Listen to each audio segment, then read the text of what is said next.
All right, a couple of other stories. Here's a gun story that's going on, and there is a complete, I think at this point, the only way we can even describe it is a gun obsession in the United States, for better or for worse.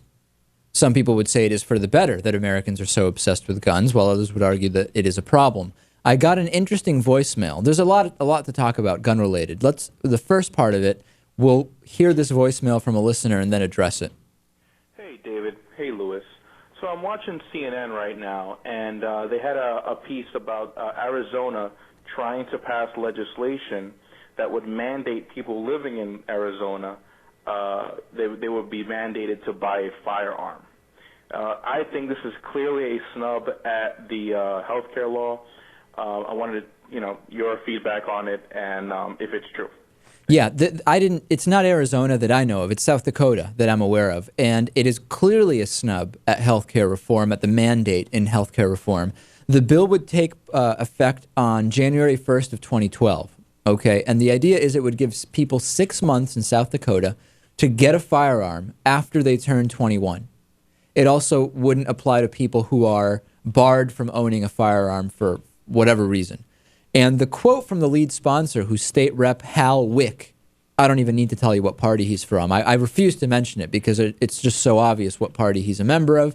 If the federal government can order every one of us to buy health insurance because we need medical care, it makes just as much sense for us to require everyone to have a weapon to provide for their protection. Now, here's the thing. Hal Wick doesn't even think that this is constitutional. He's actually said, I don't expect it to pass. It's just to make a statement about healthcare reform. And number one, we should throw it out just based on the fact that the guy who's sponsoring it is doing it as a political ploy and not as a real proposal. That's number one. But number two, the government actually did used to make people own guns. The Militia Act of 1792 was a federal act, and part of it was, I don't have the text here in front of me, but basically you must own a musket or whatever else method of protection.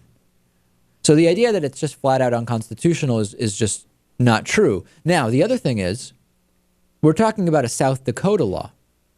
South Dakota, there's nothing in the South Dakota Constitution that would prevent such a law from being filed. But it doesn't matter anyway. So Hal Wick, number one, doesn't even really expect it to pass, nor is it a serious proposal. But number two, he's wrong about the fact that it could not pass. It could. But no, I mean, do you think in this case it will?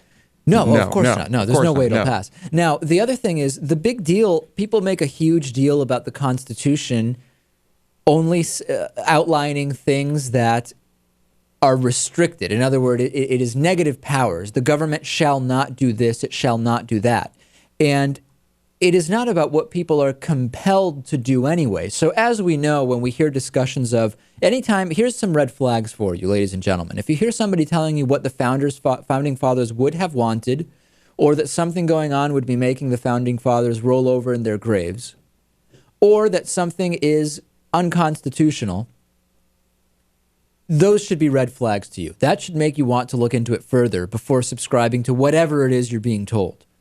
I think that that's fair, good advice to people. Don't you think, Lewis? Pretty good advice, yeah. Now, this whole thing really brings us back to our elected officials just wasting time. That's exactly right. That's all it really is. And it's to prove a point.